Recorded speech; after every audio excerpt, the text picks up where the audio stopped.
Assalamualaikum warahmatullahi wabarakatuh.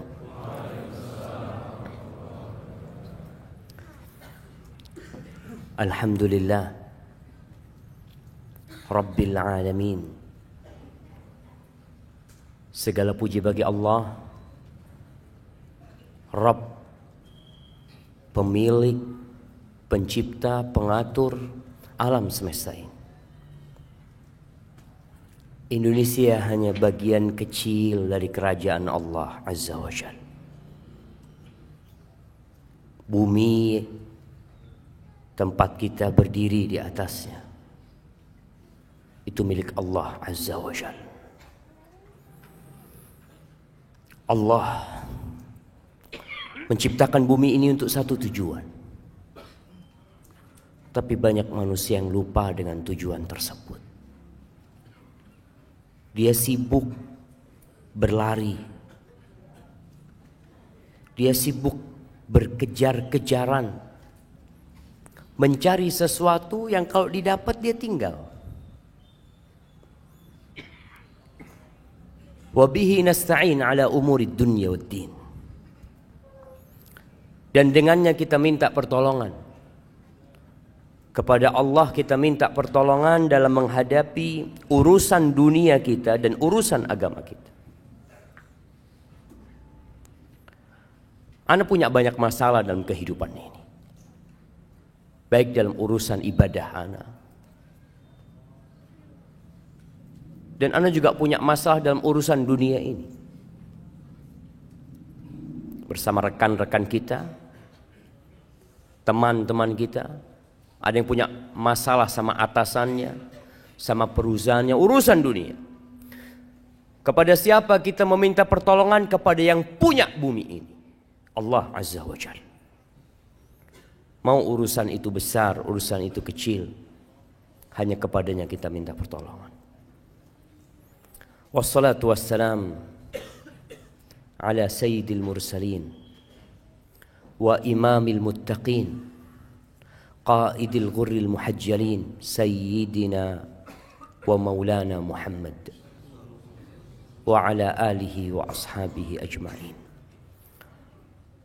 Salawat dan salam semoga senantiasa tercurahkan untuk penghulunya para utusan Allah, untuk imamnya orang-orang yang bertakwa, untuk yang termulia di antara umat manusia yang kelak menjadi pemimpin di padang mahsyar untuk orang-orang yang beriman. Baginda Nabi kita Muhammad sallallahu alaihi wasallam yang hari ini hari Jumat jemaah, harinya bersolawat buat Nabi alaihi salatu wassalam. Sebelum matahari terbenam nanti, antum sekarang ini lagi ribut urusan apa? Urusan ngitung. Urusan ngitung. Orang sibuk ngurusin ngitung suara 01 berapa, suara 02 berapa, biar mereka menghitung. Antum juga perlu menghitung. Hari ini antum berapa kali bersalawat buat Nabi sallallahu alaihi wasallam. Jangan sibuk mengikuti perhitungan itu, antum lupa ngitung sesuatu yang antum perlu. Karena kalau sudah matahari terbenam, masih waktunya sholawat. Silahkan sampai kapanpun kita bersolawat kepada Nabi alaihi salatu wassalam. Tapi kita kehilangan keutamaan hari Jumat, yang merupakan sayyidul ayyam. Khairu yaumin tala'at fihi syams. Sebaik-baiknya hari yang terbit matahari pada waktu itu Yaumul Jum'ah. Hari ini syama. Maka manfaatkan waktu yang ada untuk banyak bersalawat kepada Nabi alaihi salatu wassalam, kepada keluarga beliau, kepada istri-istri beliau, kepada putra-putri beliau, dan kepada para sahabat Nabi, yang terutama Abu Bakar Siddiq, Umar bin Khattab, Uthman bin Affan, dan Ali bin Abi Thalib radhiyallahu ta'ala anhum ajma'in. Amma ba'd. Jamaah rahimakumullah. Apa tema kita hari ini? Bekal di alam kubur. Sebenarnya semua sudah tahu. Apa sih yang harus kita bawa ke kuburan? Ketika antum dikasih tahu oleh ayah antum, nak, besok kita mau berangkat. Kemana ayah? Kita mau camping. Semua anak bawa bekalnya masing-masing. Bapaknya ngasih tahu, tempat camping kita becek. Tempat camping kita banyak ularnya. Tempat camping kita di sebuah lembah yang terkadang bisa jadi ada hujan dan akan banjir, akan tenggelam tempat itu. Ketika informasi ini disampaikan, kemudian besoknya berangkat, ada anak-anak yang tidak bawa bekalnya, dia tidak akan bisa menyalahkan orang tuanya. Ketika sampai sana dia nggak bawa tenda. Sampai sana dia udah tahu nanti gelap gulita, dia nggak bawa penerangan, dia nggak bawa lampu. Salahnya siapa? Salahnya dia. Dan kalau bicara kuburan, kita udah tahu kuburan itu seperti apa. Antum berangkat ke kuburan, antum melihat sebuah lokasi yang sunyi, senyap, yang semua orang punya kapling sendiri-sendiri. Bahkan kalau sekarang ada orang yang kuburannya itu harus diperbaharui, sewanya tiap 2 tahun, bayar lagi. Padahal cuma 2 kali 1 meter. Lobang yang sempit, yang kalau kita berangkat ke sana mungkin sebagian di antara antum pernah menggali kuburan. Antum bisa bayangin ketika gali kuburan itu. Ini tempat aneh yang terakhir. Sebesar apa rumah yang antum miliki? Seindah apa antum membuat sebuah bangunan tempat tinggal antum sama keluarga antum? Tapi kita semua harus tahu, tempat balik kita sama. Mau orang paling kaya di muka bumi ini, mau orang paling berkuasa di Indonesia ini, jabatannya paling tinggi di negeri kita, presiden, yang sekarang semua berebut untuk jadi presiden, nanti akhirnya akan ada di lubang itu, sama dengan tukang sampah. Masya Allah, dan rame-rame ketawa-ketawa di sana. Ana izin minum dulu ya.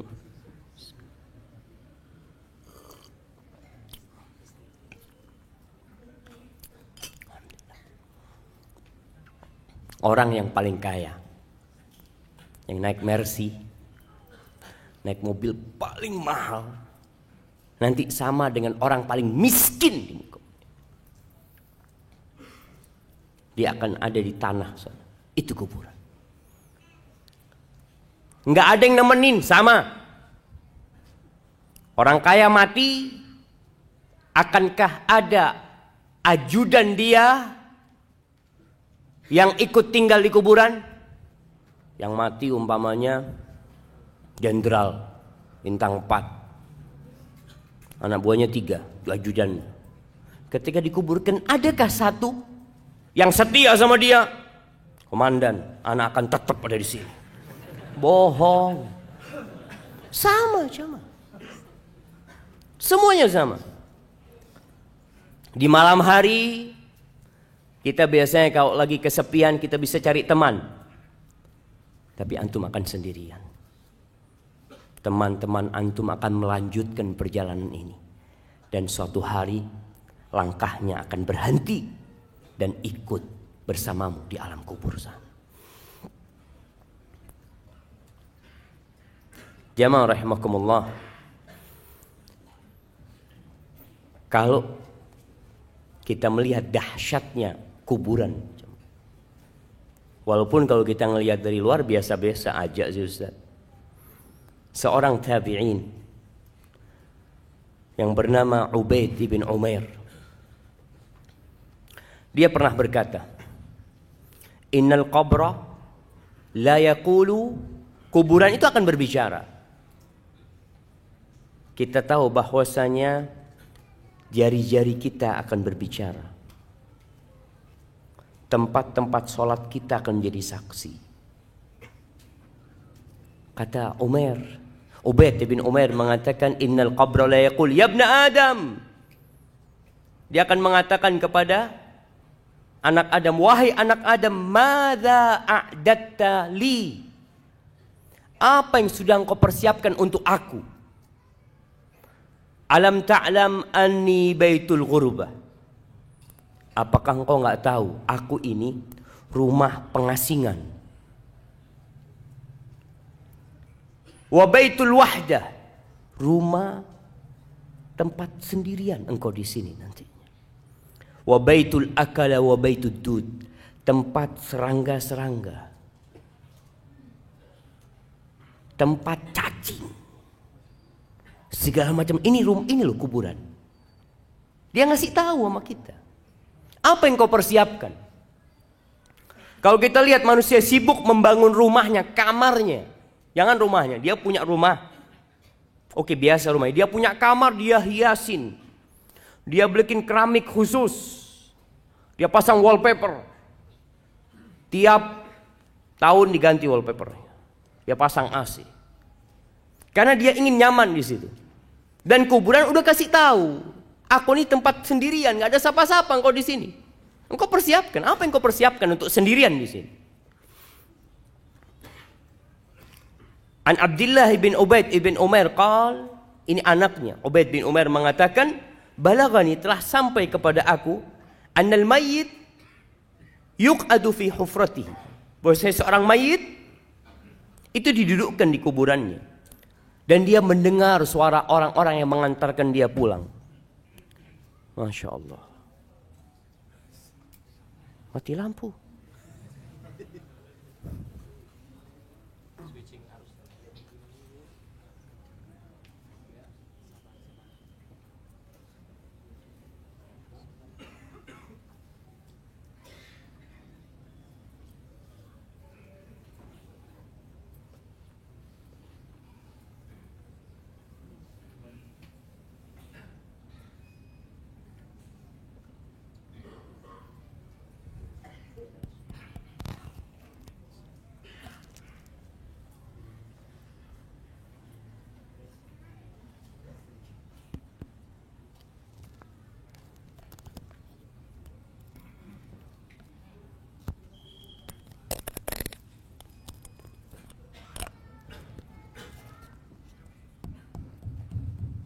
Masya Allah. Sampai mana? Sampai kuburan. Akhirnya kuburan itu berkata kepada orang yang ada di dalamnya, wayhak ibna Adam, celaka engkau Adam, dengarkan niku. Alaysa qad hudzirtani wa hudzirta dhiqi? Engkau kan udah dikasih tahu, aku ini tempat yang sempit loh. Engkau tuh diperingatkan tentang aku, bahwasanya aku baunya busuk. Engkau udah tahu ini tempat yang menyeramkan. Hadza ma a'dattu laka, ini yang aku siapkan untuk engkau di sini di kuburan. Terus yang kau siapkan apa? Umar bin Abdul Aziz rahimahullahu taala, kita tahu seorang khalifah yang zuhud, yang sebelumnya dia orang yang kaya raya, yang mewah hidupnya, tapi di akhir hayatnya Allah berikan hidayah kepada Umar bin Abdul Aziz, sehingga dia menjadi khalifah yang adil, yang disegani, yang zuhud. Ketika menjadi pimpinan tertinggi umat Islam, awalnya dia hanya gubernur kota Madinah, kemudian jadi pemimpin tertinggi umat Islam pada waktu itu, yang ibu kotanya di Damaskus.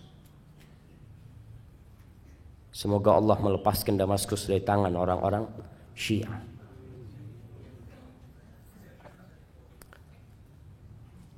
ketika dia jadi khalifah, dia pernah berkata kepada pejabat-pejabat negara yang biasa duduk sama dia. Dia mengatakan kepada salah satu di antara mereka, "Ya fulan, laqad bittul laila." Aku tadi bermalam atafakkar fil qabri wa sakinihi. Aku bertafakkur, memikirkan tentang kuburan dan orang yang tinggal di kuburan. Innaka law ra'aital mayyit ba'da thalathin fil qabr. Engkau kalau melihat kondisi mayit setelah 3 hari di kuburan, lastauhashta min qurbihi ba'da tulil unsi minka binahiyatihi. Engkau akan ketakutan untuk dekat sama orang itu setelah 3 hari. Padahal ketika hidup engkau kepingin dekat sama dia, duduk sama dia. Tapi setelah dia mati 3 hari, bongkar kuburannya, akan tercium aroma yang begitu menyengat. Mungkin akan melihat belatung-belatung yang ada. Engkau tidak akan lagi mau dekat sama dia. Padahal dulu teman baikmu dia. Wala ra'aita baitan tajulu fihil hawa. Engkau akan melihat sebuah rumah yang penuh dengan binatang-binatang, dengan serangga-serangga. Wa yajri fihi sadid. Akan ada nanah yang mengalir. Wa takhtariqud didan. Dan cacing itu, ulat itu keluar masuk, belatung keluar masuk dari tubuh dia. Ma'a taghayyurir raiha. Dan aromanya yang tidak nyaman. Wa balal akfan. Kafannya juga sudah rusak. Ba'da husnil hay'ah. Padahal sebelumnya rupa dia bagus. Wa tibir rih, aromanya wangi. Wa naqa'is thawb, biasanya kalau datang bajunya bagus orang ini. Datang kajian kita tahu, Masya Allah bajunya bagus, bisa duduk di sampingmu. Setelah mengatakan itu Umar bin Abdul Aziz, dia pingsan. Pernahkah antum memikirkan kuburan itu? Rasulullah sallallahu alaihi wasallam dalam hadis riwayat Tirmizi mengatakan, "Ma ra'aitu manzaran qat illa wal qabru afdha minhu." Tidak pernah aku melihat sebuah pemandangan melainkan kuburan itu lebih menyeramkan dari semua yang kau lihat. Ya, kita harus mempersiapkan diri. Semuanya bakal mati, itu sebuah kepastian. Kullu nafsin dha'iqatul maut. Semua yang bernyawa pasti mati. Mau sehat, mau sakit. Jangan antum memikirkan bahwasanya antum belum waktunya. Nggak usah, ana sehat saat. Alhamdulillah. Kira-kira kapan antum mati? Wallahu a'lam. Tapi masih lama kayaknya. Antum ada orang lagi fitness, mati di tempat fitness. Ada orang lagi nyanyi, yang dia mungkin berpikir akan tobat di akhir umurnya, mati di atas panggung dia. Ada seorang yang menjadi biduan, antum pernah lihat? Jangan lihat tapi. Nah, ada seorang biduan, ana nggak ngelihat, ana baca. Bener. Ada seorang biduan yang nyanyi bersama ular kobra. Digigit mati di atas sana. Ana yakin dia nggak memikirkan akan mati di tempat itu. Dia ingin mati dalam kondisi yang baik. Dia ingin mati dalam kondisi sedang kajian. Semua orang, insya Allah yang fitrahnya masih baik, ada keinginan untuk berubah dan mati husnul khotim. Semua ingin. Tapi siapa yang tahu jemaah? Maka ketahui tidak ada pemandangan yang lebih menyeramkan kalau antum memikirkan lebih dari kuburan. Wallahi jemaah. Suatu hari ada orang menjumpai Umar bin Abdul Aziz. Dia masuk ke tempatnya Umar bin Abdul Aziz. Dia heran melihat wajah Umar bin Abdul Aziz. Sudah kurus ya. Yang dulu tampan, yang dulu segar bugar. Kelihatannya udah. Karena capek beribadah Umar bin Abdul Aziz dan ngurusin umat. Akhirnya orang ini takjub dengan pemandangan ini. Kenapa kok kayak gini gitu dia. Apa kata Umar bin Abdul Aziz? Ya fulan, dia mengatakan, sekarang engkau heran melihat wajahku, kondisiku seperti ini. Gimana kalau engkau melihat aku setelah 3 hari dalam kuburan? Waqad kharajatil hadaqatan fasalata 'alal khaddain. Kedua mataku sudah ngelupas dari tempatnya. Keluar dari tempatnya, kemudian ada di pipi kedua mataku. Wa taqallasat asyafatani an asnan. Bibirku sudah ngelupas sehingga gigiku kelihatan. Wan fatahal fam, mulutku terbuka. Wa nata'al bat fa'ala sadr, perutku akan membengkak. Kemudian mungkin pecah menutupi dadaku. Wa kharaja sulbu minad dubur, dan tulang-tulang keluar dari dubur. Wa kharaja dud minal manakhir, dan engkau melihat belatung itu keluar masuk dari hidungku. Engkau akan lebih heran daripada apa yang kau lihat sekarang ini. Oleh antum harus memikirkan pemandangan itu. Kita ini sering tertipu. Apalagi anda lihat kadang-kala foto. Nih kamera-kamera tukang tipu semuanya. Antum kadang-kala foto kan ada pilihan macam-macam. Ada yang tambah putih, ada yang tambah ini, subhanallah. Antum coba pikirkan. Dan ada foto tambah tua sekarang. Iya. Coba antum memikirkan itu.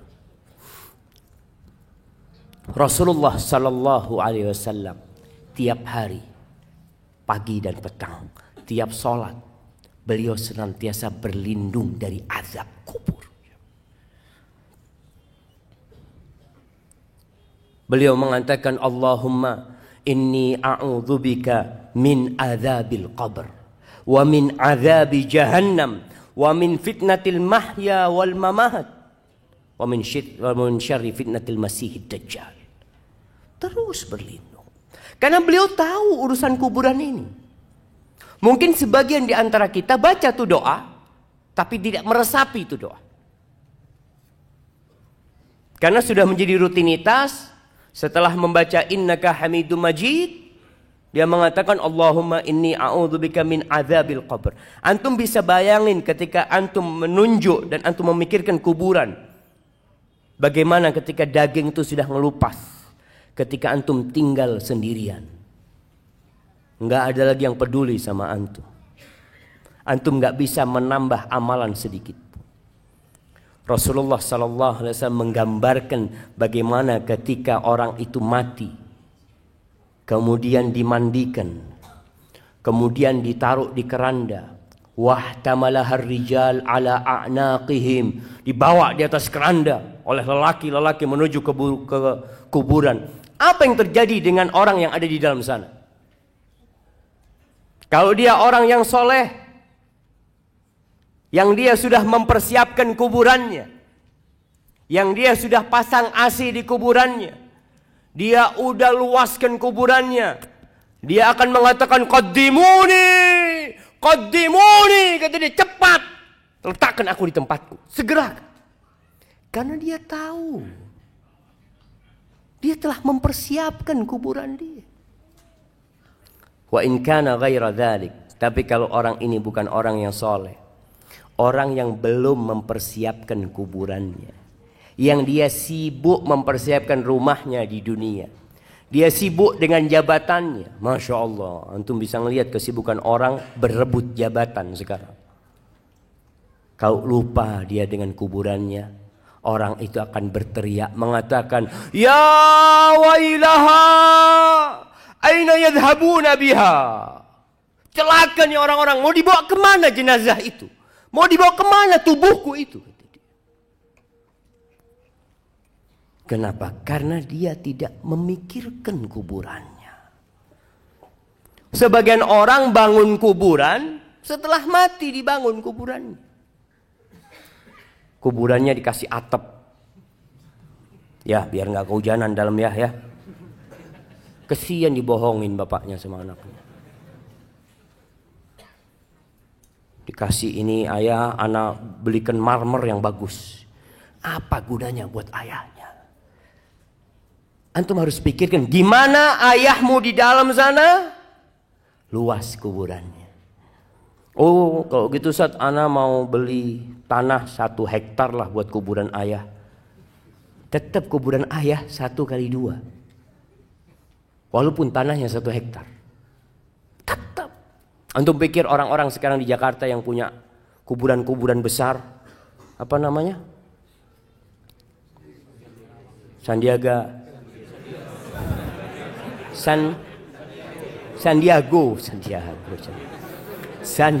Hill. Nah, antum katanya Masya Allah rumahnya luas, besar. Pertanyaannya, dia dikuburkan berapa besar tempat dia? 1x2 tetap, sesuai dengan jasadnya. Pikirnya kalau dikasih luas gitu, dia malam bisa keluar gitu ya. Masya Allah, anak bisa jalan-jalan. Nggak ada jamaah. Manusia terlena jamaah. Allah menyebutkan hal itu.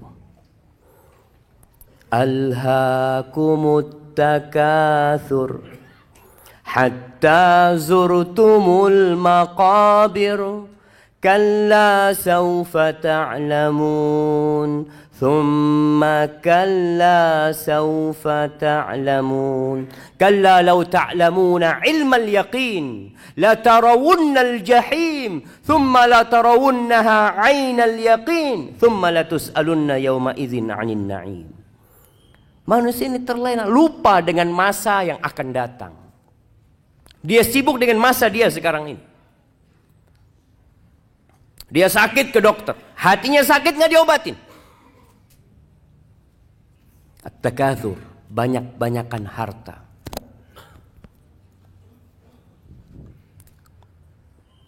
Mencari kekayaan boleh, silahkan.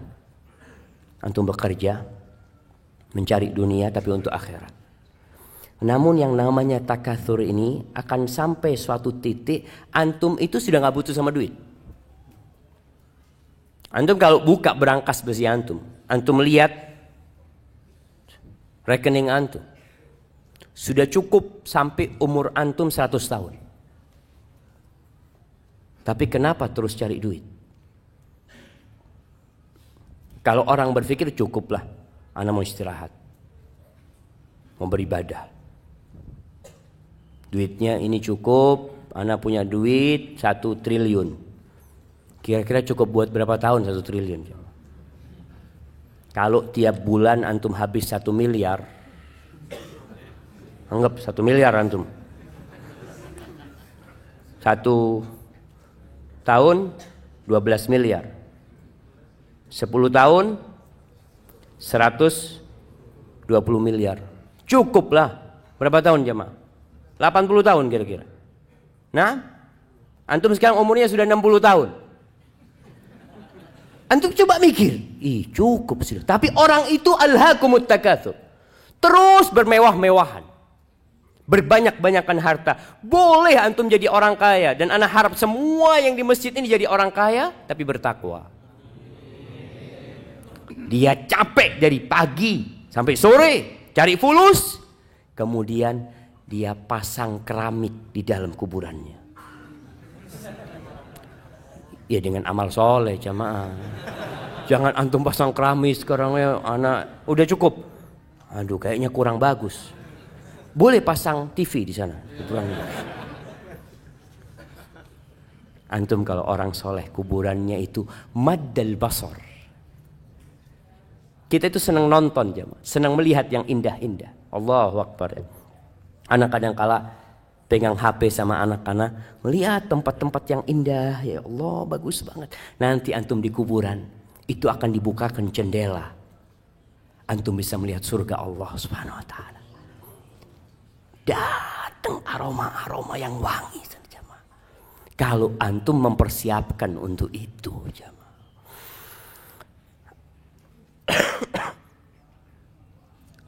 Yaqulu ibnu Adam,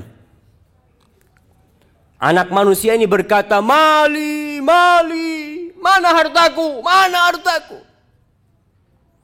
Engkau tahu hartamu itu yang mana? Ma akalta, yang engkau makan kemudian jadi kotoran, itu hartamu. Wa ma labista fa'ablait. Kalau bicara yang kita miliki itu yang kita pakai. Kemudian dia jadi usang. Wa ma tasaddaqta fa'abqait. Dan yang engkau sedekahkan lalu ini yang kau simpan. Ini jamaah. Kalau bicara harta yang milik antum itu, antum coba sekali-kali ke kuburan lihat berapa fulus ana yang sudah taruh sini ya. Yang ada di brankas besi, yang ada di ATM antum, itu bukan milik antum. Bisa jadi milik antum, bisa jadi milik orang lain. Maka kenapa kita dianjurkan untuk ziarah kubur? Karena mengingatkan kepada akhirat. Mengingatkan kepada kematian, sehingga antum bisa siap-siap. Antum kalau datang ke kuburan, antum berpikir, ana punya duit 100 juta. Ana sedekah baru 10 juta. 90 juta antum tinggal kalau antum mati. Amr bin As, sahabat Nabi yang menaklukkan Mesir.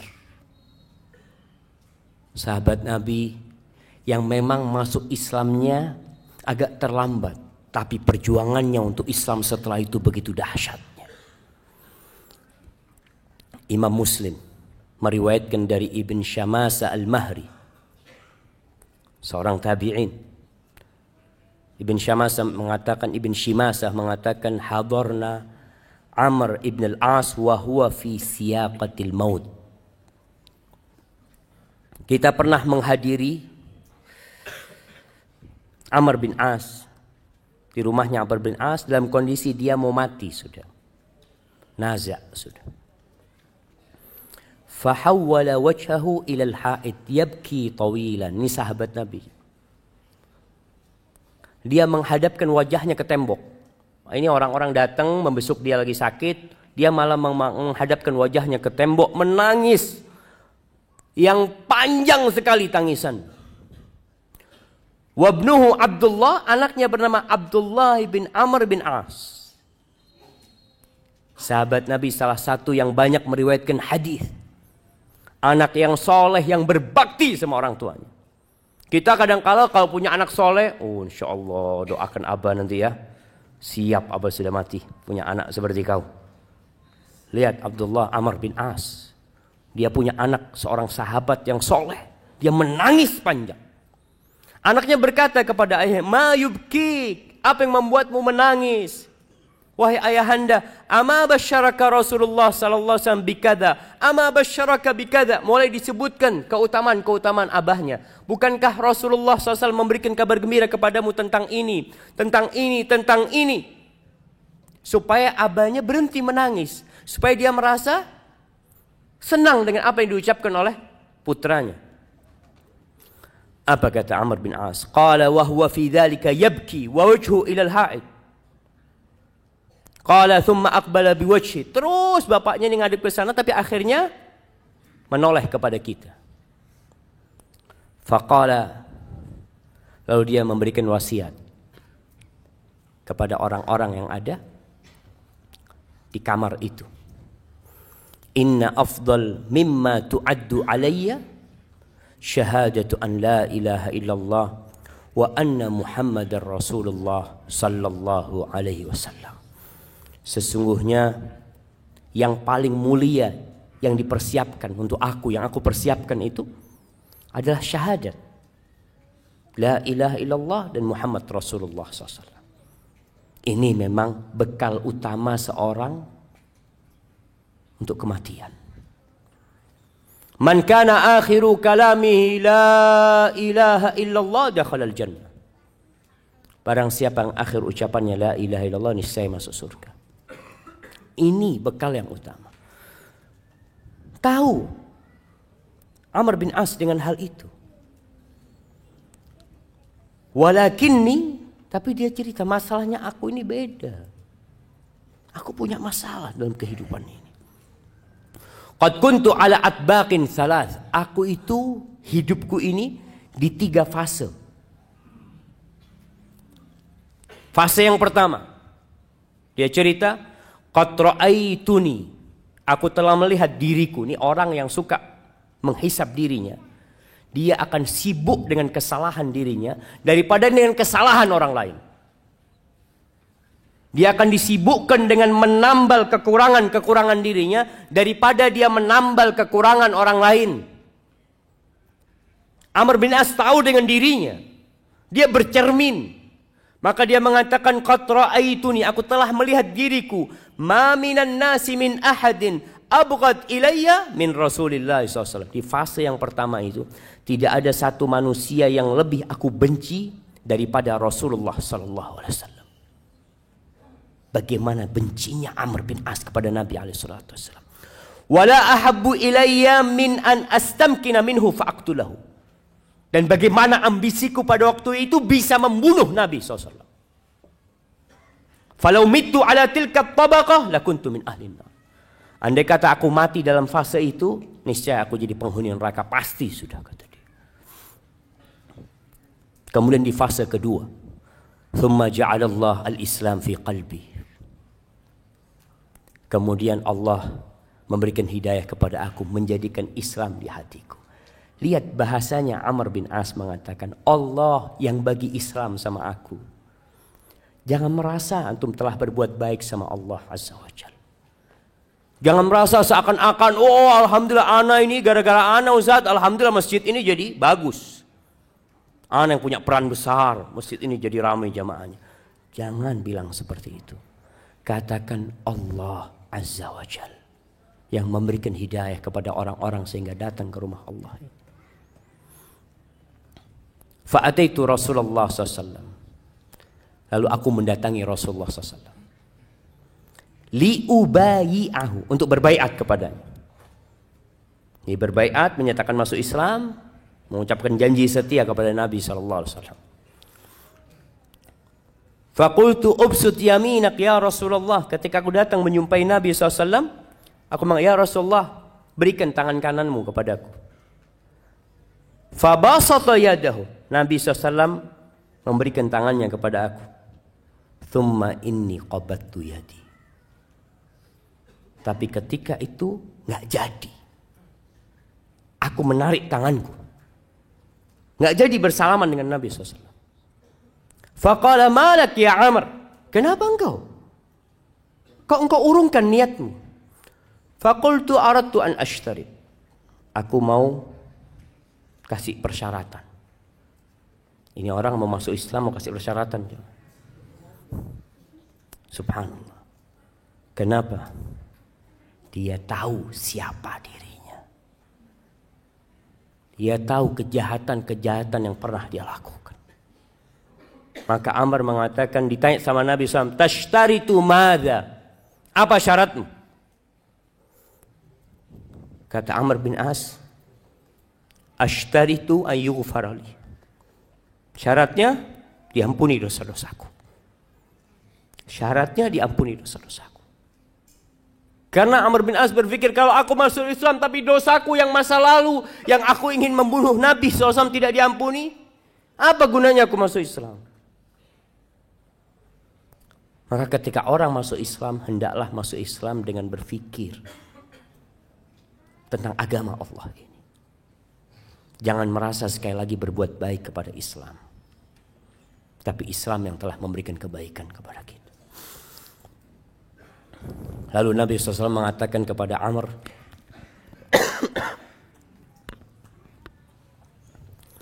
Ama alimta ya Amr, anna al-Islam yahdi ma kana qabla. Wahai Amr, apa engkau enggak tahu kalau seorang dengan masuk Islam, semua dosa-dosa dia dihapuskan. Wa anna al-hijrata tahdi ma kana qabla, dan hijrah itu menghancurkan dosa-dosa masa lalu. Hijrah dengan fisiknya, hijrah dengan hatinya. Dosa-dosa masa lalu dia selesai. Wa annal hajj yahdim ma kana qabla. Haji itu juga sebuah amalan yang menghapuskan dosa-dosa yang sebelumnya. Lalu Amr bin As menyebutkan tentang dirinya lagi. Faqad ra'aituni. Setelah itu Aku melihat diriku, ma minan nasi ahadun ahabbu ilayya min Rasulillah SAW. Wala ajallu fi aini minhu. Enggak ada orang yang lebih aku cintai daripada Nabi SAW. Enggak ada orang setelah itu yang lebih aku agungkan daripada Nabi SAW.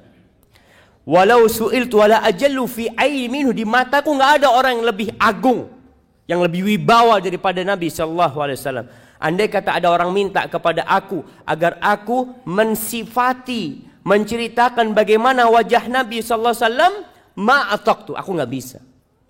Kalau diminta, gimana sih wajah Nabi SAW, aku nggak akan bisa. Padahal Amr bin As ini orang yang cerdas, sampai dikenal dahiyatul Arab. Dia orang pinternya orang Arab. Tapi kalau ditanya gimana wajah Nabi SAW, aku nggak bisa mensifati. Kenapa? Li'anni lam akun utik an amla aini ijlalan. Aku nggak pernah melototin melihat wajah Nabi SAW sebagai bentuk penghormatan aku kepada Nabi SAW. Falau mittu ala tilka tabaqah, kalau aku mati pada fase itu, rajautu an akuna min ahli jannah. Aku berharap aku menjadi penghuni surga. Fase pertama masuk neraka, kalau mati di fase kedua, ia berharap dia. Tidak mengatakan dia akan menjadi penghuni surga. Rajaut. Seorang mukmin ketika beribadah kepada Allah antara takut dan harap. Harap-harap cemas. Aku berharap kalau aku mati pada waktu itu, kita itu jemaah kepingin mati dalam kondisi taat. Antum berharap mati dalam kondisi sedang sholat, sedang ngaji, sedang baca Al-Quranul Karim, sedang umroh. Sebagian orang berangkat umroh kepingin tidak balik lagi supaya dia dicabut nyawanya di sana. Tapi tahu-tahu sampai Jakarta lagi. Astagfirullah, sampai Jakarta lagi. Iya, ada orang yang kepingin karena mati husnul khotimah. Harapannya seperti itu ketika mati dalam kondisi berihram. Thumma wullina asya' ba'd. Setelah itu, ini yang aku takutkan. Setelah meninggalnya Rasulullah SAW, kita dikasih kekuasaan. Ini buat para penguasa, para pejabat, apa saja kekuasaanmu. Biasanya orang kalau duduk di jabatannya mulai berubah. Yang awalnya di soft pertama, akhirnya jadi imam buat orang-orang masbuk. Jadi imam dia, tapi khusus buat orang-orang masbuk. Allahu Akbar. Wulitu asya' ba'd falastu adri ma ana fiha au ma hali. Aku enggak tahu kondisi aku ketika aku menjabat. Jadi gubernurnya Mesir Amr bin As. Subhanallah. Amr bin As ini jamaah. Kalau antum baca sejarah Amr bin As, pada waktu menyerang Mesir, di perjalanan itu dia berhasil menghadang rombongan anaknya Muqawqis, Raja Mesir pada waktu itu. Putrinya itu dikirim ke Palestina untuk menikah dengan salah satu raja Romawi. Nama putrinya Romunusa apa? Dengan emas, dengan macam-macam dikirim untuk ke sana karena sudah dinikahkan. Ketika ditangkap oleh Amr bin As, Amr bin As itu mengatakan kepada para sahabatnya, kalian ingat Raja Muqawqis itu pernah kirim hadiah buat Nabi kita sallallahu alaihi wasallam. Pernah kirim bagla. Bagla itu campuran antara kuda sama keledai. Kasih hadiah buat Nabi, bagla yang bagus, dan mengirimkan seorang budak, Maria Al-Qibtiyah. Gimana menurut kalian kalau kita balas kebaikan raja itu agar tahu dengan kebaikan Nabi kita Muhammad SAW? Itu dibalikin rombongan itu ke Mesir, jemaah. Jadi banyak kebaikan Amr bin As radhiyallahu ta'ala. Maka dia mengatakan, aku nggak tahu kondisi aku ini gimana sekarang. Fa idza ana mittu fala tashabni naihatun wala nar. Kalau aku mati, tolong nggak ada wanita-wanita yang meratap, yang menangis-nangis, yang menemani aku ke kuburan, yang mengantarkan aku ke kuburan. Wala nar, nggak ada api-api untuk memeriahkan orang mau mati, dimeriahkan. Kadangkala pasang mercon atau apa, nggak ada. Faida dafantumuni, kalau kalian telah menguburku, fasunnu alayya turab sannan, itu debu kalian timpakan kepada aku. Ya, jangan keras-keras maksudnya Amr bin As. Sudahlah, kalian ratakan aku dengan tanah.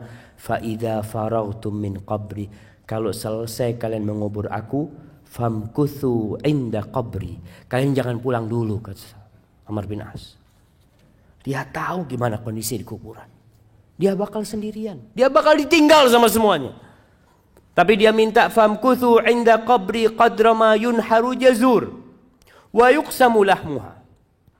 Tolong kalian ya tetap di kuburan sebentar lah. Seperti orang menyembelih onta kemudian membagikan daging-daging. Ya berapa menit kalian tetap di sana. Fa inni asta'nis bikum, supaya aku tidak merasa kesepian. Dia takut ditinggal. Hatta a'lam madza uraji bihi rusul rabbi, sehingga aku tahu bagaimana aku menjawab pertanyaan-pertanyaan mungkar dan nakir. Ahibati fillah, orang ketika mati itu diikutin oleh 3 hal. Yatba'ul mayyit salas. Apa yang ikut ke kuburan jemaah? Siapa yang mau jawab? Harta, keluarga, amal. Hartanya gimana? Hartanya ikut. Gimana hartanya? Siapa yang tahu? Harta yang ikut ke kuburan? Hartanya ikut pulang, keluarganya ikut pulang, dan amalnya ikut. Iya, hartanya. Apa yang ikut ke kuburan? Fulusnya ikut gitu ke kuburan. Di luar gerbang. Oh, mobilnya mungkin di luar gerbang. Nggak sampai ke kuburan. Bahkan kalau orang-orang kafir kan ikut di kuburan. Kalau orang kafir mobilnya masuk kuburan juga. Barakallahu fikum. Nah, para ulama ketika berbincang harta kok bisa ikut sih? 3 yang ikut. Yarji'u isnan wa yabqa wahid. Yang 2 balik ke rumah, yang 1 tinggal sama antum. Yatba'uhu ahluhu. Keluarganya ikut. Jelas kalau keluarganya ikut. Ingat perempuan-perempuan, ana masih ngelihat di daerah Jabotabek ini, kalau ngubur jenazah perempuan-perempuan itu ikut ke kuburan. Nggak usah lah. Antum anti bagi perempuan tinggal di rumah. Rasulullah SAW pernah melihat wanita-wanita di jalan ke kuburan. Ditanya sama Nabi SAW, kalian ikut memandikan jenazah? La. Kalian ikut mengangkat jenazah? La. Kalian ikut ngubur jenazah? La. Irji'na ma'zurat, kalian pulang bawa dosa. Ngapain kalian ke kuburan? Kalau ternyata kalian tidak ngapa-ngapain di sana. Yang ada nangis-nangis ya di kuburan. Akhirnya pingsan, orang nggak ngurusin jenazahnya, ngurusin istrinya ini. Apalagi kadangkala, subhanallah, perempuan ini jamaah.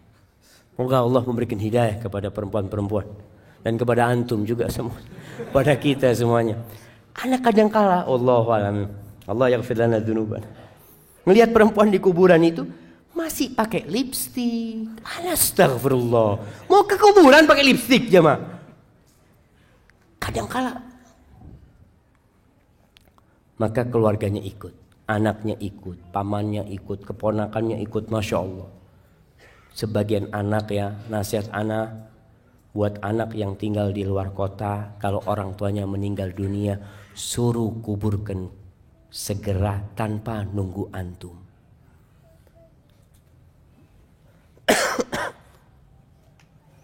Itu sebagai bentuk kebaktian antum sama orang tua. Antum kadang-kadang mengatakan, enggak, anak ingin mengucapkan salam terakhir. Selesai, enggak ada salam terakhir, sudah mati. Seharusnya engkau dampingin orang tuamu sebelum mati. Jangan ketika dia mati disuruh nunggu anaknya 24 jam. Anaknya di luar pulau, Ditunggu padahal sudah meninggal, tempat dia bukan di muka bumi ini lagi. Selesai, katakan kuburkan orang tua anak. Engkau gimana? Nggak apa-apa, yang penting orang tua anak sampai ke tempatnya. Engkau datang, kemudian engkau datang ke kuburannya, boleh sholat jenazah di atas kuburan. Sholatin di atas kuburan. Nggak harus nunggu antum. Keluarganya ikut. Wa malu, hartanya ikut. Para ulama ketika berbincang tentang hartanya yang ikut ini, mengatakan ini dulu. Dulu itu ada budak. Budak itu harta. Di mana diperjualbelikan. Sehingga budak-budaknya pada ikut ngomong-ngoburkan. Tapi juga ada yang ke kuburan naik kendaraan mungkin. Ada yang dinaikkan kereta atau apa ke kuburan. Mungkin kalau sekarang pakai mobilnya ikut. Dan yang ketiga, bisa jadi dia diikutin sama hartanya karena dia orang kaya. Antum lihat kalau orang kaya mati, Masya Allah, kuburannya itu rame. Masjid rame. Sampai pernah ada seorang jemaah, cerita temen nih, nggak tahu di Bekasi atau di mana. Dia cerita, ada salah satu ikhwan meninggal dunia, disolatkan di sebuah masjid, rame yang nyolatin jemaah. Salah satu jamaah masjid tanya, ini orang kaya dari mana yang mati? Kenapa Pak katanya? Iya berarti kan bisa ngasih amplop kepada semua yang sholat itu. Subhanallah. Nggak tahu itu di mana jamaah. Ada yang pernah sholat jenazah dapat amplop? Ada yang pernah? Angkat tangan. Mana jamaah? Dapat beras tuh. Masya Allah. Kasih. Jadi ngambil berasnya di mana tuh?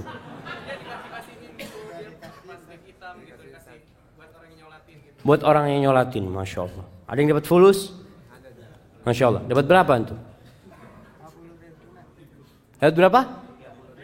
50? 30, Masya Allah. Kasih hadiah. 30.000. Antum terima?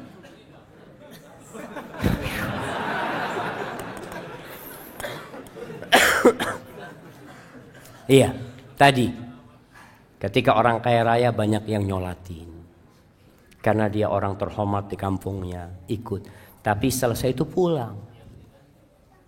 Wa yabqa wahid. Yang tinggal di kuburan itu tinggal satu, yaitu amalan dia. Ketika orang-orang pergi, amalan itu akan datang sama dia. Kalau dia orang soleh, amalan itu datang dalam wujud seorang manusia yang tampan, wajahnya indah, pakaiannya bagus. Dia perlu teman di kuburan sana. Lalu ditanya sama orang yang sudah di kuburan, man anta? Wajhuka alladhi ya'ti bil khair. Wajahmu ini wajah orang baik gitu loh. Dan bajumu baik, kata dia. Kata orang ini, ana amaluka saleh. Aku amal solehmu, kata dia. Kemudian kuburan yang sempit itu yumaddu lahu maddal basar. Dibentangkan sepanjang mata memandang, lebih luas daripada rumah dia di muka bumi. Kalau orang punya rumah, ya rumahnya masih tertutup tembok, ya, tapi di kuburan sepanjang mata memandang luas dia. Kemudian dibukakan tadi jendela, dia melihat ini tempatmu di surga, kata dia. Lalu orang yang soleh ini akan mengatakan, Dauni, biarkan aku kasih kabar kepada keluargaku supaya nggak nangis lagi mereka sudah. Katilah, engkau tinggal di sini, selesai sudah urusanmu dengan dunia. Tapi kalau amalnya amal soleh, amal toleh, amal buruk, sama juga akan diam di situ. Datang seorang dengan wajah yang menyeramkan, dengan aroma yang busuk. Lalu orang ini di kuburan melihat orang itu ketakutan, mengatakan, man anta? Kamu siapa kamu? Wajahmu wajah yang mendatangkan keburukan, aromamu busuk. Apa kata orang ini? Ana amaluka taleh. Aku amalanmu. Engkau dulu yang beramal aku seperti ini. Lalu kuburan itu disempitkan buat dia. Dan dibukakan jendela menuju ke neraka. sehingga datang kepada dia panasnya neraka itu. Lalu orang ini mengatakan, Rabbi la tuqimis sa'a, ya Allah jangan didirikan kiamat ya Allah. Karena dia tahu kalau kiamat terjadi maka dia akan masuk ke sana.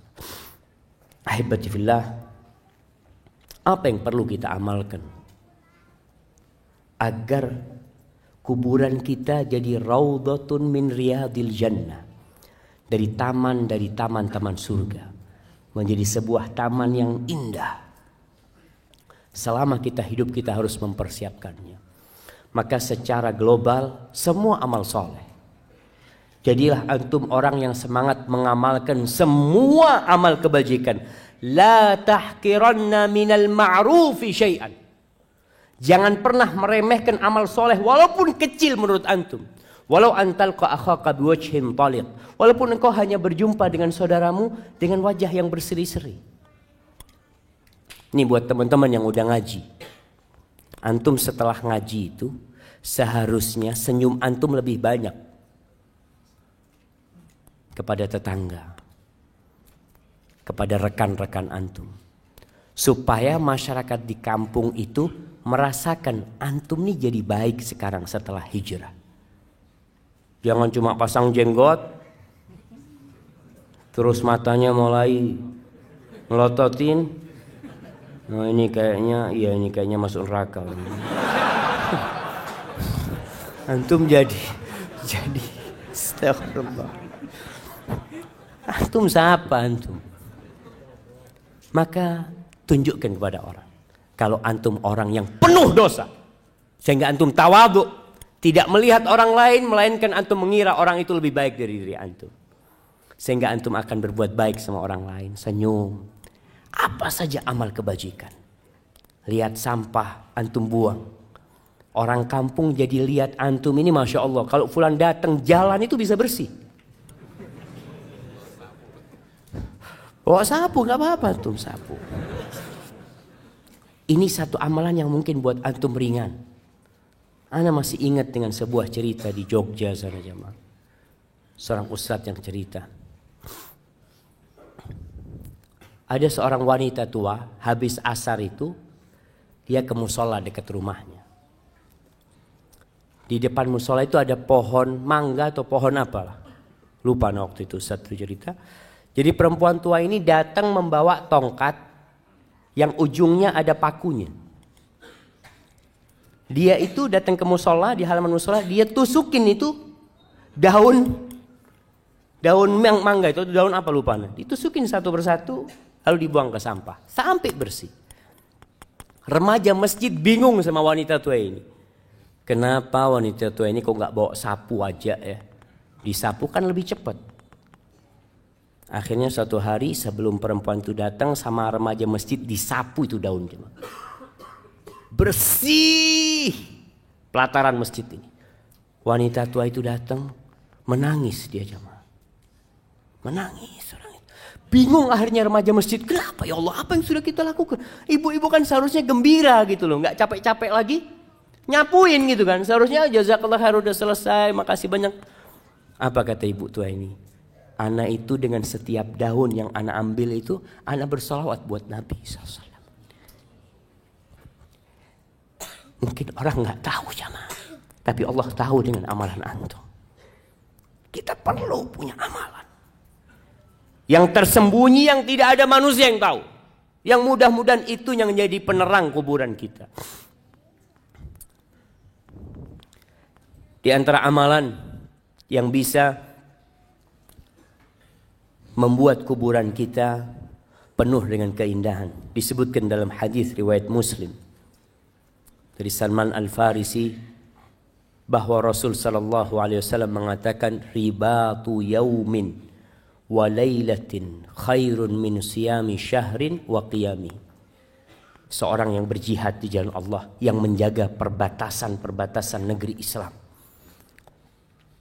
dia berjaga-jaga di sana, itu lebih baik daripada dia puasa sebulan penuh, qiyamul lail sebulan penuh.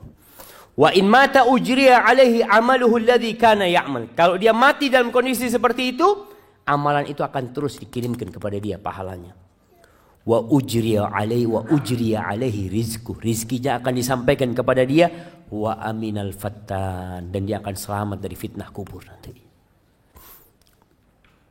Kemudian termasuk yang menyelamatkan dari azab kubur adalah orang yang mati syahid, di mana dia tidak akan difitnah di kubur. Cukup pedang-pedang yang terhunus yang mungkin menyebabkan dia takut dan kaget, itu menjadi fitnah dia di dunia, sehingga di kuburan dia akan diselamatkan. Kemudian membaca sebuah surat yang terdiri dari 30 ayat. Masya Allah. Al-Mulk, Masya Allah, kirimkan ke sana. Kata Nabi SAW, 30 ayat tashfa' li sahibiha hatta ghufira lahu. Ada 30 ayat yang akan memberikan syafaat kepada orang tersebut sehingga orang itu diampuni dosa-dosanya, yaitu suratul Mulk.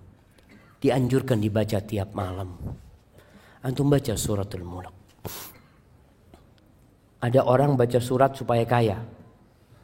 Ini supaya anak dapat fulus banyak ini. Ingat, orang yang beramal untuk dunia Allah kasih. Allah kasih. Antum sodakoh untuk sembuh, Allah sembuhkan antum. Boleh, silakan. Tapi jangan cuma minta dunia. Mintalah akhirat, jamaah. Antum baca Quran, yakini dengan setiap huruf itu 10 kebaikan. Kemudian dengan setiap ayat itu seperti antum, Masya Allah, mendapatkan seekor onta yang gemuk. Dan untuk pahala antum di akhirat, insya Allah dunia ini Allah akan berikan kepada antum.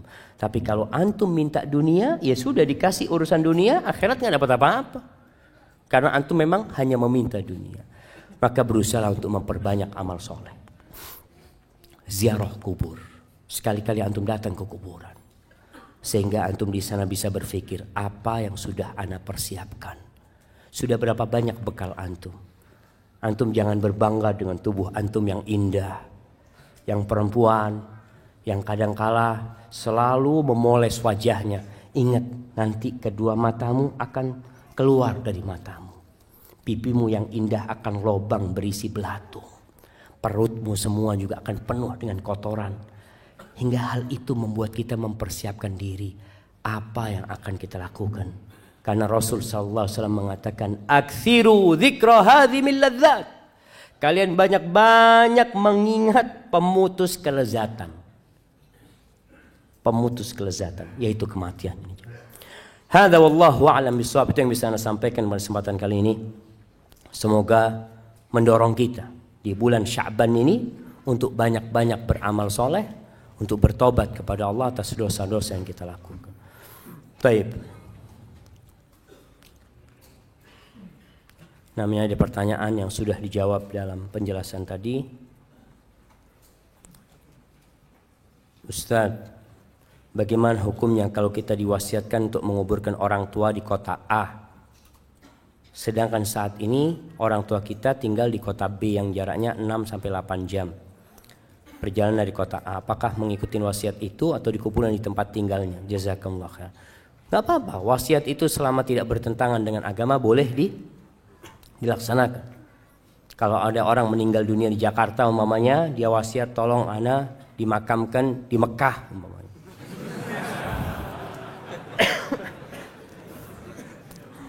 Kalau boleh fadol, artinya orang tua kepingin umpamanya seperti itu.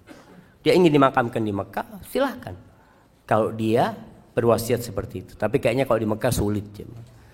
Tapi kalau dia ana minta dimakamkan di kampung ana. Sebagian orang meninggal di negeri kafir umpamanya. Meninggal di Australia. Dia berpesan tolong kalau ayah mati, ayah makamkan di Indonesia. Padahal butuh waktu panjang, nggak apa-apa. Karena kadang-kala orang tua takut di sana itu nggak ada yang mendoakan nanti. Jarang yang mendoakan. Makanya kenapa kalau kita meninggal dunia, berusaha untuk dikuburkan di tempat yang banyak orang soleh di sana.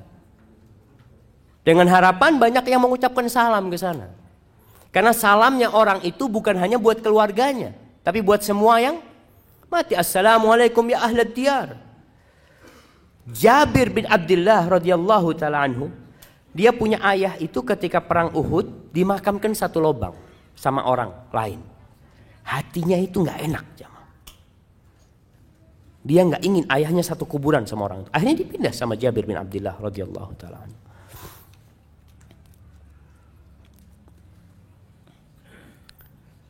Allahu Akbar. Ustadz, bagaimana hukumnya main game? Tapi aktor gamenya perempuan yang pakai bajunya tank top. Apa boleh Ustadz? Astagfirullah. Masa perlu ditanyakan apa boleh jemaah? Enggak boleh lah. Astagfirullah. Main game aja jemaah. Ini termasuk yang melalaikan. Termasuk yang melalaikan jamaah. Antum bisa bayangin kalau orang Indonesia main game, tutup Indonesia ini jamaah. Nah, dapat apa dia main game? Sehat Ustaz, alhamdulillah Ustaz. Anak periksa ke dokter itu jempol anak sehat. Jempolnya doang yang sehat. Nah, wallahi bahaya game ini jamaah. Seharusnya dihilangkan game itu. Rabi ibn Khusaim pernah anaknya minta izin sama putrinya, mengatakan, ayah aku mau main, ngomong sama ayahnya, anakku ngomong yang baik lah, jangan ngomong mau main. Akhirnya kata ibunya, kau ngomong sama bapak aku mau ngobrol sama teman-teman. Ya silahkan kata dia. Kenapa kalau dia nggak ngomong, tidak mau dengan kata-kata main, dia mengatakan permainan itu selalu dicela sama Allah Subhanahu Wa Taala. Kita itu harus serius menghadapi kehidupan ini. Tidak bermain-main jemaah. Orang subhanallah kerjanya main. Game ini main terus. Tinggalkan game. Nasihat anak, tinggalkan game. Sudah bukan waktunya, antum harus serius. Antum kepingin perang, daftar jadi tentara. Ini kan game perang-perangan, tembak-tembakan ya apa? Daftar Pak. Saya jadi sukarelawan. Kapan butuh perang, kirim anak. Gak apa-apa, anak mati, anak kepingin mati. Daripada antum main game yang gak ada gunanya. Gunanya gak ada. Waduh Ustaz, dapat fulus. Fulusnya dimurkain sama Allah SWT. Orang mikir bagaimana main game. Astagfirullah. Alhamdulillah anak gak suka main game. Alhamdulillah. Ada orang yang memang itu ujian dan cobaan buat dia. Ada perempuan suka main game. Akhirnya sampai sama suaminya main game bareng. Astagfirullah. Di rumah ana banyak sekali semut, kecoa dan kelabang. Sudah beberapa kali ana usir. Masya Allah, gimana untuk ngusirnya? Dengan dibersihkan, disapu, dipel. Masih saja Ustaz. Lalu sekarang ana semprot pakai baygon. Ana lihat sedih sekali matinya mereka. Berdosa ke anak Ustaz. Ingat, semut itu termasuk binatang yang tidak boleh dibunuh. Ketika mengganggu boleh dibunuh. Tapi selama tidak mengganggu, antum melihat ada semut lewat ya, ngapain ini? Ambil baygon antum, bunuh dia. Antum biar dia mau lewat, mau main kemana gitu, seperti itu. Nah, artinya kalau mengganggu boleh dibunuh. Tapi kalau kelabang sama kecoa, boleh, dia termasuk serangga yang bolehlah dihilangkan karena memang apalagi kelabang yang berbahaya itu. Ustadz, saya seorang istri yang sudah, Masya Allah, sudah jangan ditaruh lagi ke atas. Ustadz, saya seorang istri yang sudah berhijrah, tapi suami saya belum. Dan untuk sholat 5 waktu nggak pernah Ustadz. Padahal saya selalu mengingatkan suami untuk sholat. Yang saya tanyakan, apakah masih ada surga di suami saya buat istrinya? Apa yang harus saya lakukan Ustaz? Nah, berusaha untuk diperbaiki. Karena kondisinya anti memang menikah sama dia dulu, bukan melihat kepada agamanya. Artinya bertahun-tahun anti hidup sama dia itu aman-aman saja. Ketika anti berhijrah, antum melihat ada masalah di suami, kasih nasihat. Kalau nasihat dari anti tidak bisa masuk kepada dia, lewat orang tuanya. Kalau sudah nggak mungkin kasih nasihat, anti boleh gugat cerai. Gugat cerai. Sebagian ulama dalam madhab Hambali berpendapat orang yang meninggalkan sholat, full sama sekali tidak sholat, sudah kafir. Sehingga pernikahannya sudah batal secara otomatis. Itu dalam sebagian madhab Hambali. Karena orangnya dianggap murtad. Tapi dalam madhab Syafi'i tidak. Dia masih muslim tapi yang melakukan dosa besar. Engkau punya hak untuk cerai. Mudah-mudahan dengan engkau gugat cerai, kalau ditanya apa masalahnya, masalahnya dia nggak sholat. Kalau dia sholat, aku tidak akan gugat cerai. Maka insya Allah dengan cara itu semoga suamimu dapat hidayah. Artinya tujuannya itu supaya suami berubah. Barakallahu fikum. Dan bagaimana azab kubur bagi orang yang berselingkuh dan berzina. Dan apabila bertobat bagaimana cara agar tetap istiqamah. Rasulullah SAW ketika Isra Mi'raj beliau melihat azab kubur. Khususnya buat orang-orang yang berzina, beliau melihat ada lelaki dan wanita di dalam tungku. Kayak di dalam tungku jamaah yang atasnya sempit, bawahnya lebar. Kayak gentong gitu jamaah. Yang atasnya sempit. Di bawah itu ada api. Jadi ketika api itu membara, mereka naik ke atas, dibakar mereka. Mau keluar nggak bisa keluar. Tahu-tahu api itu redup sekali. Nanti dibakar lagi. Karena orang berzina biasanya nafsunya naik kemudian turun. Seperti itu dibakar terus sampai kiamat. Antum bisa bayangin, antum punya jari. Cobalah kalau antum mau coba ya. Antum pasang korek, coba 1 menit lah. Kalau kuat 2 menit. Antum nggak kuat. Orang-orang yang kurang imannya, mereka lah yang akhirnya melakukan dosa zina. Sehingga Nabi SAW mengatakan la yazni zani wa huwa mu'min. Tidaklah seorang berzina dalam kondisi berzina dia beriman. Imannya itu keluar aja. Ketika dia melakukan perzinahan itu. Karena kalau dia beriman, dia dilihat sama Allah Azza wa Jalla ketika melakukan perzinahan itu. Dan Allah murka dengan perbuatan itu. Ingat jemaah, ada suatu hari yang semua akan dibongkar. Walaupun istrimu nggak tahu, suamimu nggak tahu, orang satu kampung nggak tahu, tapi Allah tahu dengan perbuatan tersebut. Dan azab kubur menanti sebelum nanti diazab pada hari kiamat. Na'udzubillahi minan nar. Assalamualaikum Ustaz. Apakah jika seorang ketika sudah meninggal di dalam kuburnya sempit dan gelap, masih memungkinkan bisa terang dan lapang berkat doa anaknya yang soleh? Nah, masih memungkinkan. Masih memungkinkan. Artinya seorang yang meninggal dunia memang amalannya putus. Kecuali 3. Yang pertama, ilmu yang bermanfaat. Nah, idza mata ibnu Adam itu hadisnya. Ilmu yang bermanfaat. Ilmun yuntafa'u bihi. Maka berusahalah antum punya ilmu yang bermanfaat. Apa contohnya? Ngajar ngaji antum. Artinya antum yang bisa ngaji berangkat ke masjid, saya mau ngajar ngaji. Nggak apa-apa sudah, orang-orang tua mau belajar sama saya mau ngajar ngaji. Atau ilmu umum yang bermanfaat, yang orang itu dapat manfaat dari ilmu tersebut. Silahkan antum ajarkan. Yang kedua, sedekah jariyah. Sedekah jariyah. Sedekah yang terus berlanjut jemaah. Bangun masjid, gali sumur buat orang. Antum menyekolahkan orang, masukkan pesantren, anak biayain. Dia berilmu, belajar dengan uang antum, insya Allah antum dapat pahala. Ketika dia ngajarkan ilmu tadi, karena antum sudah memberikan biaya kepada mereka. Jadi sedekah jariyah. Yang ketiga, awaladin salihin yad'ulahu. Anak soleh yang mendoakan.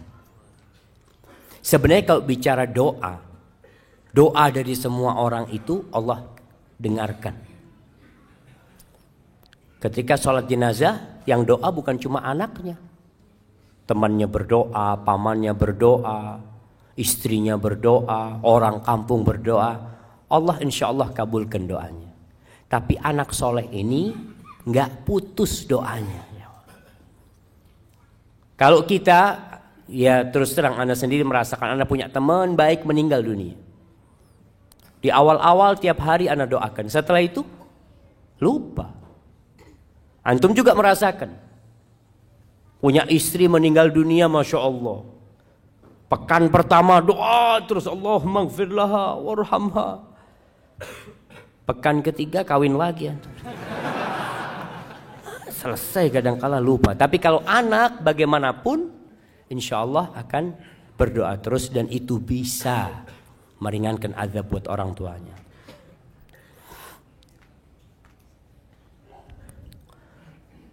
Bagaimana caranya agar di dalam pembicaraan tidak ada unsur ujub? Sebab Ustadz, saya adalah seorang guru yang suka ditanya tentang hal agama atau nasihat. Lalu saya menjawab sesuai kapasitas ilmu agama yang saya miliki. Saya takut dalam penjelasan kepada orang yang bertanya itu, saya ada unsur ujub yang saya tidak sengaja. Taib, ujub ini adalah berbangga dengan diri sendiri. Antum takjub dengan diri sendiri, lupa sama Allah Azza wa Jalla. Makanya ketika antum menjawab pertanyaan kepada orang, antum sampaikan. Terakhir antum katakan wallahu alam, ana enggak tahu ya. Bisa jadi jawaban ana benar, mungkin ana salah. Allah yang Maha tahu. Artinya sandarkan kepada Allah Subhanahu wa taala. Jangan akhirnya seperti Qarun yang bangga dengan dirinya. Antum, oh saya ini memang mahasiswa teladan, makanya bisa jawab semua pertanyaan. Masya Allah. Akhirnya ujub. Sehingga antum ketika menjawab berusaha untuk menunjukkan bahwasanya ini yang ana tahu, wallahu a'lamnya. Bisa jadi yang ana sampaikan itu salah. Jadi untuk menghindari ujub itu memang kita diperintahkan untuk melihat kepada kekurangan-kekurangan kita. Yang mungkin hafal Quran 30 juz. Coba engkau lihat berapa kali engkau berbuat dosa tiap hari. Yang mungkin ketika menjadi ustadz, menjadi khotib, menjadi imam, suaranya indah, bagus. Ingat ketika engkau sendirian berapa banyak dosa yang engkau kerjakan. Sehingga ketika itu hilang rasa ujub dari dirimu. Karena engkau punya banyak dosa sebenarnya. Barakallahu fikum.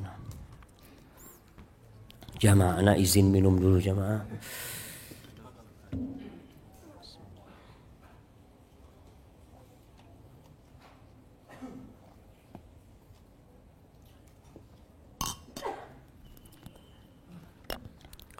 Assalamualaikum. Alhamdulillah. Qadarullah. Ibu ana sudah tidak bersama kami 7 tahun yang lalu karena sakit diabetes dan sudah komplikasi. Alhamdulillah semasa hidupnya rajin ibadah dan baik kepada siapa saja, namun belum kenal sunnah. Bapak ana bercerita sebelum meninggal ibu ana merasa kesakitan kakinya dan mengucapkan istighfar, lalu minta dipijat oleh bapak ana. Setelah itu tiba-tiba ibu ana tidak sadarkan diri, langsung meninggal di hadapan bapak ana. Bapak ana kaget, lalu refleks memeluk ibu ana dan mencium aroma wangi keluar dari telinganya. Apakah aroma tersebut adalah ruh ibu ana yang keluar dari jasadnya? Mengapa tercium aroma wangi dari telinganya? Apakah meninggalnya ibu ana termasuk husnul khotimah? Jamaah, memang orang yang soleh ketika keluar itu dalam bau yang wangi sekali. Malaikat-malaikat itu membawa kafan-kafan dari surga yang wangi. Ruh itu keluar ditangkap oleh malaikat, dibawa ke langit. Setiap lewat itu mereka mengatakan siapa ini, wangi banget aromanya. Kemudian dikembalikan ke bumi. Jadi wallahu a'lamnya, berkaitan dengan ruh ini, orang-orang ketika bertanya tentang ruh kepada Nabi SAW, Allah mengatakan qulir ruh min amri rabbi. Ruh itu urusan Rabbku. Jadi mungkin ada kejadian-kejadian di dunia ini, orang yang melihat azab kubur ditampakkan, atau dia melihat nikmat kubur, mungkin dia melihat. Tapi wallahu a'lam bishawab, kita tidak bisa memastikan hal itu. Kadangkala ada orang kafir, kalau antum lihat ya, di film-film dulu itu kafir tersenyum matinya, wallahu alam, kita nggak tahu. Maka kita serahkan kepada Allah Azza wa Jal. Kalau tadi abah antum mencium aroma wangi dari telinga ibu antum, semoga ibu antum husnul khatimah ya. Karena sebagaimana antum sebutkan tadi, dia termasuk orang yang baik. Hadza wallahu a'lam bishawab.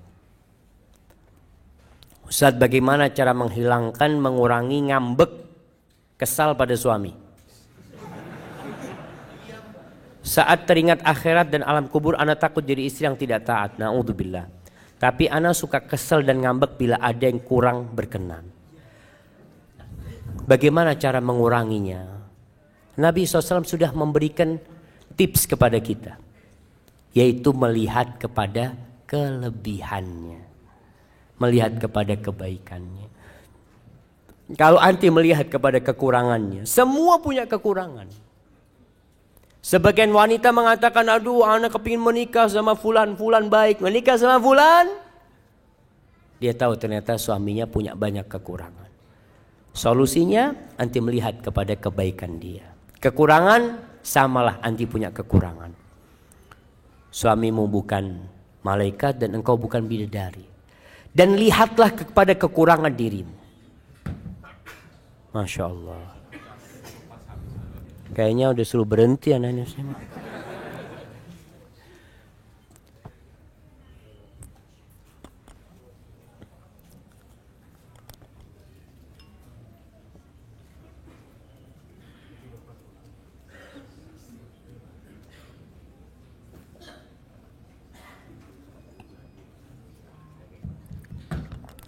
Nah, jamaah.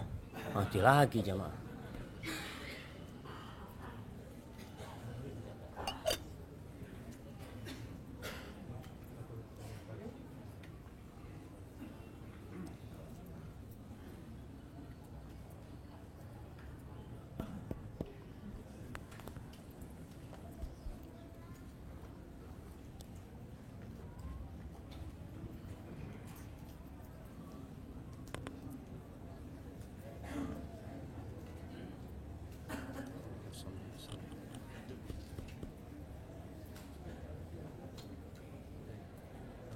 Penutup lah, masa tutup.